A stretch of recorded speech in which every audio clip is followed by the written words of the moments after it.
최근 우리나라를 뜨겁게 달구고 있는 또 많은 국민들에게 큰 충격을 안겨준 사건을 이야기한다면 바로 우리가 소위 N번방이라고 부르는 사건일 것입니다. 이 사건 여러분이 여러 매체를 통해서 들어서 아시겠지만 이런 내용이죠. 메신저 앱을 통해서 이제 여성들을 유혹한 다음에 이제 성착취물을 찍게 하고 그것을 이제 유포한 디지털 성범죄입니다. 근데 이 사건이 이제 세상에 알려지면서 이 사건을 주도한 인물들이 이제 하나둘 검거되기 시작했습니다.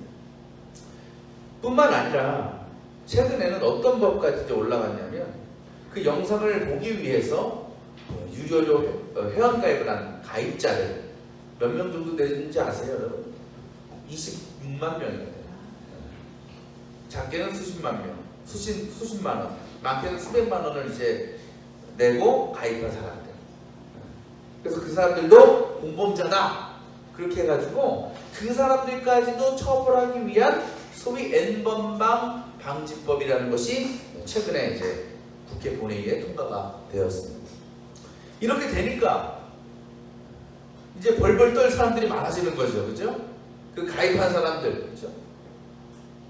혹시 내가 가입한 사실이 밝혀질까봐, 걸릴까봐 굉장히 지금 두려워하고 있을 거예요. 그리고 실제로도 이 사건이 이렇게 가입자들까지도 처벌한다라는 밝혀내겠다는 이 소식이 알려지면서 얼마 전에는 그 사실에 이제 두려워서 내가 가입자라는 것이 밝혀진 게 두려워서 스스로 목숨을 끊은 사람들도 지금 생겨나고 있다는 거예요. 저는 이러한 사건들을 바라보면서 한편으로 이런 생각을 하게 돼요. 그 26만 명이나 되는 가입자 중에 그리스도인들은 얼마나 될까? 하나님 믿는다고 하는 사람들은 저 중에 몇 %나 될까라는 거예요. 물론 제 바람은 같은 성도로서 또 목회자로서 바람은 없었으면 좋겠어요. 우리 하나님 믿는 사람들, 그리스도인들은 거기에 가입되지 않았으면 좋겠다. 하지만 분명 그 안에는 교회 다니는 사람들, 예수 믿는 사람들, 그리스도인들 있을 거예요. 그리고 더구나 흔히 신실하다 라고 할 수 있는 신앙인들도 그 안에 포함되어 있을 수도 있습니다. 근데 이런 사건뿐이겠습니까? 사실 세상에서 일어나는 수많은 범죄들 가운데 우리 그리스도인들이 가해자가 되고 주범이 되는 일들이 얼마나 많은지 몰라요. 이건 다른 말로 표현하면 어떻게 표현할 수 있냐? 아무리 하나님을 잘 믿고 구원받고 변화되었다고 하는 사람들일지라도 이 세상의 죄의 유혹과 죄의 시험에서부터 절대로 자유로울 수가 없다라는 거예요. 그렇죠? 얼마든지 우리도 범죄를 저지를 수 있고 다른 이들에게 큰 피해를 끼칠 수 있어요. 물론 우리의 마음은 그렇지 않잖아요. 우리는 다 신앙생활 잘하고 싶고 선하게 살고 싶고 믿음을 잘 지키며 살고 싶습니다. 하지만 문제는 이 세상이 우리를 가만히 내버려 두지 않는다라는 겁니다. 끊임없이 우리의 영혼을 공격하고 또 시험해. 왜? 죄에 빠뜨리기 위해서. 그런데 그런 세상 가운데 우리가 살고 있잖아요. 근데 누가 우리를 그런 세상에 보냈어요? 하나님이 보내셨잖아요. 그렇죠? 하나님이 우리를 보내셨어요. 그렇다면 여기서 하나님께 한 가지 묻고 싶은 게 있어요. 왜 하나님은 세상이 악하다면 그 악한 것들을, 악한 세력들을 왜 내버려 두시느냐?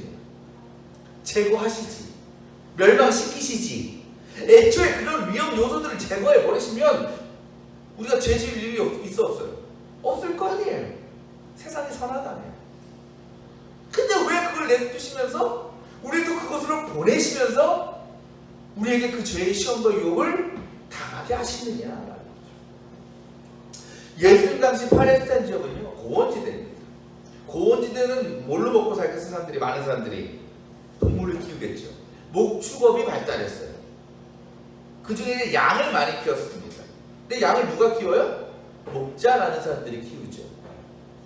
근데 이 목자들은요, 당시에 양을 그냥 키우고 밥 주고 그런 걸로 끝나지 않습니다. 굉장히 목자와 양과의 관계가 특별했어요. 지금이야 양은 보통 뭘로 먹어요? 많은 물에 먹기 위해서, 이제 식용으로 먹기 위해서 키우잖아요. 근데 그 당시에 대부분 뭐하냐? 양털을 얻기 위해서 많이 키웠어요. 양들의 털을 얻기 위해서는 이 양들을 태어날 때부터 오랫동안 지켜봐야 돼요. 왜? 털은 계속 자라니까. 깎고 자라니까 태어날 때부터 목자들은 수년에 이르기까지 양들 곁에서 양들을 지키고 보호했다라는 거예요. 그러다 보니까 가축이라는 개념보다는 우리가 흔히 말하는 반려동물의 개념이 더 강했습니다. 목자와 이 양들의 관계가. 우리가 반려동물 많이 키우시잖아요? 강아지, 고양이 뭐 다 키우죠? 반려동물을 우리가 키우면 가족이라고 느끼잖아요. 그죠? 가족이라고 느껴서 뭘 해줘요? 이름을 붙여주죠. 그죠? 이름. 우리 교인들도 이제 동물 키우시는 분들 많은데 다 이름들이 있어요. 야, 개야, 고양이 이렇게 안 부르죠? 다 각자의 이름을 붙여준다는 거예요. 그게 어떻게 보면 사랑의 표현이고 한 가족이라는 증거 아니겠습니까? 옛날하고 많이 달라. 반려동물이라는 개념이 옛날 달라. 저 어렸을 때만 해도 애완동물, 강아지 키우면 이름들은 다 거기였죠. 옛날에 소위 여러분들 그러잖아. 메리도코 햇빛조. 그죠? 메리도코 햇빛조. 이거 아니면 없어, 이름들이. 네. 근데 요즘은 아니죠. 다 아이의 특징이나, 뭐 주인의 어떤 마음을 담아서 이름을 잘 지어요. 그래서 여러분 요새는 개 이름 지어줄 장명소도 있어요. 가서 이름 짓습니다. 네. 왜? 자식이라고 생각하니까. 우리가 뭐 자식들 장명소 이름 많이 짓잖아요. 그죠? 마찬가지로 이 걔도 내 자식이야, 우리 식구야. 그 장명소 가서 짓는 거예요. 근데 그 당시에 팔레스타인에서도 이 목자들이 양의 이름을 지어줬어요. 오늘 말씀에 나오잖아요. 3절에 목자는 자기 양들의 이름을 하나하나 불렀다. 그러니까 양들이 뭐 몇 마리겠습니까? 수십 마리 되지 않겠어요? 그건 하나하나 이름을 지어줘요. 뭐 양이 이렇게도 아니겠죠. 다 이름을 지어준 거예요. 얼마나 마음을 다해서 이름을 지어줬겠습니까? 그러니까 목자와 양의 관계는 단지 키워받는 그런 관계가 아니고 그 둘 사이는요, 사랑이 충만했어요. 관심이 충만한 관계였다라는 거예요. 근데 그 목자들이 양을 어떻게 키우느냐? 어디서 키울까요? 양 키울 때 울타리를 짓고 키우겠죠. 울타리를 만들고 그 안에서 양을 키운다라는 거예요. 양을 친다라는 겁니다. 왜 그 안에서 키울까요? 양들을 좀 풀어주지, 넓은 방목해서 자유롭게 좀 뛰놀게 하지, 왜 울타리를 수고스럽게 쳐서 왜 그 안에서 키울까요? 안전하니까. 그죠?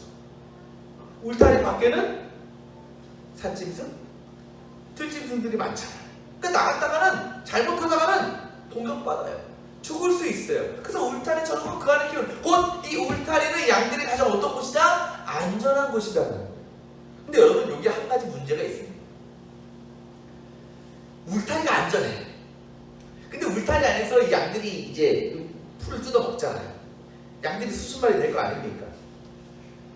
그 수십 마리가 매일같이 그 풀을 뜯어 먹다 보면 어떻게 되겠어요? 점점점 풀들이 사라지겠죠. 그죠? 그러니까 먹을 수 있는 양식이 울타리 안에서는 제한적이라는 거예요. 그죠? 아무리 울타리가 넓어도 그 안에 주장창 머물러만 있으면 언젠가는 그 풀들 다 먹어치우게 될 거라는 거예요. 그래서 당시 목자들 어떻게 했냐? 때때로 양들을 울타리 밖으로 내보냈어요. 더 넓은 들판으로 보내고 골짜기로 보냅니다. 그래서 거기서 풍성한 음식을, 풍성한 물을 마시게 했다는 거예요. 물론 울타리 밖은 굉장히 위험합니다. 그리고 그 수많은 양들이 울타리를 벗어나서 먹을 것과 마실 것을 찾아서 이동한다는 것은 이 목자로서도 굉장히 부담되는 일일 수 있습니다. 어떤 위험을 만날지 모르기 때문에 그래요. 곧 양이 울타리를 넘어서 나간다는 것은 양을 위협하는 수많은 위협들을 만나게 되는 것과 마찬가지입니다. 근데 어쩔 수 없잖아. 그죠? 할 수밖에 없어.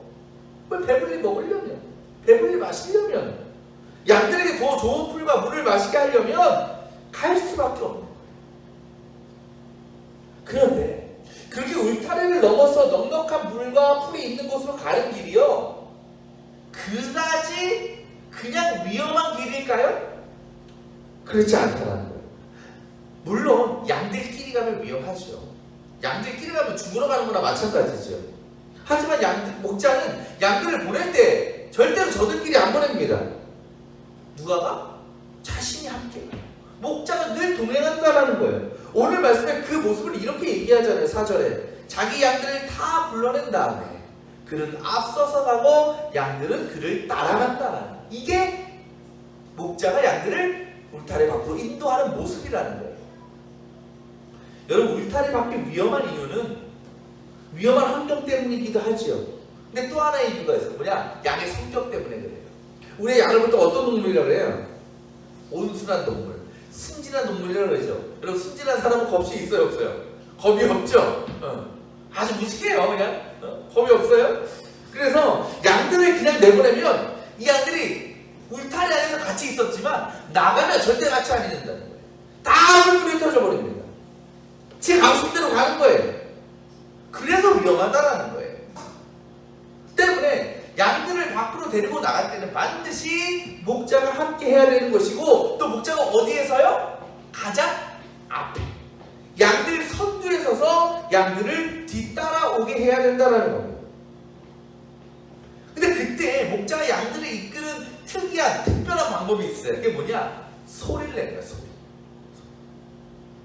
목자들이 양을 칠 때에 자신만의 소리를 냅니다. 아마 뭐 다큐멘터리 보면 들어보신 적도 있을 거예요. 굉장히 재밌는 소리들 많이 내죠. 곧 그 소리가 뭐예요? 하나의 신호가 되는 거죠. 그런데 양들도 어떻게 보면 똑똑한 게 뭐냐면, 그 목자의 소리를 계속 듣고 살다 보니까 자연스럽게 그 목자의 목소리를 알아듣고 분별하는 능력이 생겨요. 그래서 그것이 하나의 입력이 딱 되면 다른 어떤 소리, 낯선 사람들이 부르는 소리 절대로 반응하지 않는다라는 거예요. 우리 강아지도 그렇잖아요, 그죠? 강아지가 얼마나 주인 소리 기가 막히게 하는 겁니까? 저도 이제 결혼하기 전에 저희 집에서 강아지 키울 때 강아지도 같은 주인이라고 해도 똑같이 안 보죠. 서열이 있죠. 그래서 같은 주인이라는 각자의 목소리를 다 알아. 그래서 제가 나갔다 들어오면요, 절대로 환영 안 해요. 그냥 방에 코박고 자고 있어요. 근데 엄마나 아버지 들어오면 그냥 다다다다다 나가서 다 꼬리들고 그래. 이게 뭐예요? 알아듣는 거예요. 내 발소리, 엄마 아빠의 발소리 달라. 이거 막내 발소리는 오라 말거라. 아빠 엄마 발소리는 나가요. 양들도 그게 입력이 되면 절대 다른 거 안 따라. 그것만 따라가는 게 양들이라는 거예요. 그렇게 목자는 양들의 맨 앞에 서가지고 자신의 목소리로 양들을 이끌어갑니다. 그리고 양들은 뭘 따라가는 거예요? 그 소리를 따라가는 거예요. 그 소리를 따라서 졸졸졸 쫓아가다 보면 어느새 원하는 곳에, 풍성한 풀과 풍성한 물이 있는 곳에 도착하게 된다는 거예요. 거기서 배불리 먹죠? 신나게 먹습니다. 또 어떻게 해요? 그 다음에 또 똑같이 목자의 목소리를 따라서 울타리 안으로 안전하게 돌아오는 거예요. 여러분, 어때요? 울타리 밖이 위험해요? 양들에게? 위험하죠? 위험해요. 그 상황이나 환경은 똑같아요. 하지만 목자의 길을 잘 따라가요. 목자의 음성의 길을 잘 기울이면 안전하고 편안하게 그 길을 갈 수 있어요. 넉넉하고 좋은 물과 음식을 배불리 먹고 돌아올 수 있다는 겁니다. 성경은 예수님과 우리를 뭐라고 비유합니까? 주는 우리의 목자요, 우리는 주님의 어린 양이라고 표현하죠. 그 목자 되신 주님은 마치 목자가 양들을 울타리 밖으로 내보내는 것처럼 우리도 어디로 내보내셔요? 세상으로 내보내셔요. 근데 그 세상이 어떤 세상이라고? 어떤 곳이라고요? 수많은 죄의 유혹과 시험이 있는 곳이라는 거예요. 위험한 곳이에요, 우리에게. 그렇다면 왜 주님은 우리를 그 위험한 세상 가운데 보내시는 것일까? 분명 그 안에 우리가 누릴 수 있는 더 풍성하고 유익한 것들이 있기 때문이라는 거죠. 여러분, 우리가 어떻게 하나님 은혜를 누릴 수 있을까요? 하나님 은혜 이야기는 많이 하는데, 누리고 싶다고 말은 많이 하는데, 어떻게 그 은혜를 누릴 수 있어요? 우리가 교회에 나와야 돼요. 그렇죠? 예배 드리고 또 기도하고 말씀 듣고 찬양하면 주님 우리에게 은혜를 주셔요. 놀랍게 역사하십니다. 하지만 여러분, 꼭 교회 안에서 예배를 통해서만 우리가 하나님의 은혜와 역사를 경험하는 것일까? 그렇지 않다라는 거죠. 어디에서도, 우리가 살아가는 이 세상 속에서도 주님은 얼마든지 우리에게 하나님의 은혜와 역사를 경험하게 해 주신다는 겁니다. 하지만 누구나 그걸 누릴 수 없어요. 누구나 그 은혜를 경험할 수 없습니다. 양들이 울타리를 벗어나서 목자의 소리를 잘 따라갈 때에 결국 풍성한 음식과 물이 있는 곳에 도착할 수 있는 것처럼, 우리의 목자가 되셔서 가장 앞장서셔서 우리를 인도하시는, 우리가 그 주님을 따라갈 때, 그때 우리는 결국 주님이 예비하신 놀라운 은혜의 장소에 안전하게 도착하고 그곳에서 기쁨을 누릴 수 있다는 거죠. 여러분, 주님은요, 우리를 세상에 보내실 때 우리를 등 떠밀어 보내시는 분이 아니에요. 너네가 나가서 알아서 잘 먹고 잘 살아라. 아니에요. 우리를 하나하나 불러주신 후에 우리의 가장 앞장서셔서 그 길을 인도하시는 분이 우리 주님이시다는 겁니다. 그렇다고 우리가 할 일은 뭘까요? 하나밖에 없죠. 따라가면 되는 거예요. 주님만 따라가면 되는 거예요. 그런데 때로 한두 팔 때도 있죠. 그래서 딴 데 신경 쓰다가 정신 팔리다가 앞서가시는 주님을 놓칠 때가 있습니다. 딴 길로 셀 때가 있다는 거예요. 그때 어떻게 해야 돼요? 오늘 말씀 보면 목자를 따라가는 양들이 끝까지 안전할 수 있는 이유가 나오지요. 4절에 양들이 목자의 목소리를 알고 있기 때문입니다. 그래요. 양들도요, 잠깐 대열에서 이탈할 수 있어요. 잠깐 목자를 놓칠 수 있어요. 하지만 뭐하기 때문에? 목자의 목소리를 알고 있기 때문에 딴 데로 새나가도 금세 그 목자의 목소리를 듣고 목자가 있는 곳으로 돌아갈 수 있다는 겁니다. 여러분, 주님은요, 우리가 가는 길에 앞장서셔서 가시기만 하지 않아요. 우리가 아이들 데리고 나가면 보통 부모가 앞장서고 가잖아요. 엄마 아빠가 앞장서 따라가잖아요. 앞만 보고 부모가 갑니까? 그래요? 그러면 100% 따르세요. 어때요? 부모 가다가 여러분, 따라오고 있나 안 따라오고 있나? 당기는 사람 뭐예요? 누구야? 거기 아니야. 또 듣고 또 가다가 또 봐. 당기면서 또 불러. 그럼 또 돌아오는 거예요. 주님은 우리 앞에 가셔서 너네가 알아서 잘 따라오겠거니? 그렇게 가시는 분이 아니고 늘 우리가 다른 모습을 보니까, 우리가 길을 잃어버리니까 계속해서 자신의 음성을 우리에게 들려주신다는 거예요. 무엇을 통해서? 성령을 통해서. 그럼 우리가 그 음성을 들을 수만 있으면 우리는 돌아갈 수 있어요. 회복할 수 있어요. 다시 안전하고 편안한 길로 우리는 나아갈 수 있다는 겁니다. 유대인들이 가장 중요하게 생각했던 것이 뭘까요? 뭐 율법도 있겠지만 하나님의 성전을 굉장히 중요하게 생각했죠. 왜? 성전은 어떤 곳이야? 하나님이 거하시는 곳이에요. 하나님의 임재는 오직 성전 안에서만 가능하다라고 믿었던 것이 유대인들이었습니다. 그럼 그들 앞에서 예수님께서 선포하신 게 있어요. 뭘까요? 성전을 내가 헐어버리겠다, 무너뜨리겠다, 파괴하겠다라는 거죠. 그 예수님의 말씀 듣고 유대인들이 얼마나 깜짝 놀랐을까요? 그런데 예수님의 이 말씀은 성전을 부정하시는 게 아닙니다. 하나님은 성전 안에만 가두어 둘 수 있는 분이 아니다라는 것을 그들에게 가르쳐 주시고자 하셨다는 거예요. 아니, 세상을 창조하신 하나님인데 어떻게 그분을 교회 안에만, 성전 안에만 가둬놓을 수 있겠습니까? 예수님은, 하나님은 성전 안에만 계시는 것이 아니라 이 모든 세상 가운데 거하신다는 거예요. 곧 하나님의 은혜는 성전 안에서의 어떤 예배나 율법을 통해서만이 아니라 우리가 살아가는 모든 세상 가운데 우리가 마음껏 누릴 수 있는 것이다 라는 그 진리를 주님이 가르쳐 주시고자 하셨다라는 겁니다. 여러분, 우리가 왜 죄를 져요? 왜 우리가 살면서 그렇게 죄를 많이 짓습니까? 이 세상이 악하기 때문입니까? 세상에 악한 것이 많기 때문입니까? 또는 하나님께서 우리에게 세상의 시험과 유혹을 주셔서입니까? 그게 우리의 죄의 이유입니까? 그렇게 생각한다면 앞서 말씀드린 그 N번방 가입자들도 이렇게 생각할 수 있어요. 내가 N번방 가입한 것, 내가 죄진 거는 N번방이라는 게 존재하기 때문이다. 만약 N번방이 없었다면 나는 가입하지도 않았을 것이고 나는 가해자가 되지도 않았을 것이다. 이렇게 얘기하는 거랑 뭐가 다르겠어요? 그렇죠? 그러지 않잖아요. 그렇죠? 그 N번방 가입자들의 죄는요, 그 사이트가 존재해서 나타난 것이 아니라 자신들이 그 성적인 유혹을 이기지 못했기 때문에 죄로 나타난 거 아니겠어요? 마찬가지예요. 우리가 죄를 짓고 하나님과 멀어지는 것은 세상이 악하기 때문이 아니에요. 악한 것이 많기 때문이 아니에요. 우리가 그 세상 속에서 은혜의 길로, 평안의 길로, 선한 길로 이끄시는 주님을 우리가 따르지 못하기 때문이에요. 그래서 그 죄의 유혹과 시험에 그냥 넘어가 버리는 우리의 연약한 믿음 때문이라는 겁니다. 결국 우리의 죄의 책임을 이 세상이나 그 세상을 만드신 하나님께 절대로 돌릴 수가 없는 거예요.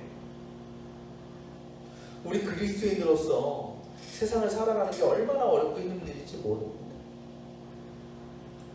우리를 주님과 멀어지게 하고 또 죄에 빠뜨리는 수많은 시험과 유혹을 우리는 감당해야 됩니다.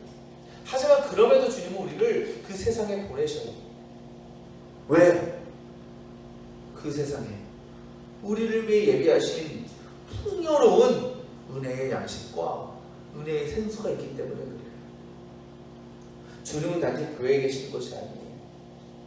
우리가 살아가는 모든 삶 가운데, 그것이 심지어 죄로 가득한 세상일지라도 그 안에서 주님은 언제나 우리와 함께하고 계시고, 뿐만 아니라 우리의 가장 앞장서셔서 우리를 인도하고 계시다는 겁니다.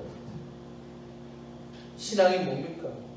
신앙은 교회 안이 아니라 교회 밖의 세상 가운데서도 하나님의 살아계심과 하나님의 은혜를 경험하는 게 신앙이에요. 신앙은 뭐냐? 교회 안에서 성도들 끼리끼리 모여서 즐기고 교제하고 나누는 그게 신앙이 아니고, 세상 사람들 속으로 들어가서 내가 세상에서 경험한 하나님의 은혜를 전하고 나누고 그들도 그것을 경험하게 만드는 것이 신앙의 삶이라는 거예요. 눈을 말씀드리죠. 교회 안에서는 믿져야 본전이다. 다 믿는 사람들끼리 모여있는데 뭘, 그죠? 우리가 가야 될 것은 이것이 아니라 세상이다. 우리가 왜 주일날 나와서 예배드리겠어요? 그거 훈련하는 거 아니겠어요? 주일날 예배드리면서 말씀 듣고 은혜 받고 그 은혜 가지고 세상으로 나가는 거죠. 받은 은혜 세상 가운데 전하며 살아가는 거죠.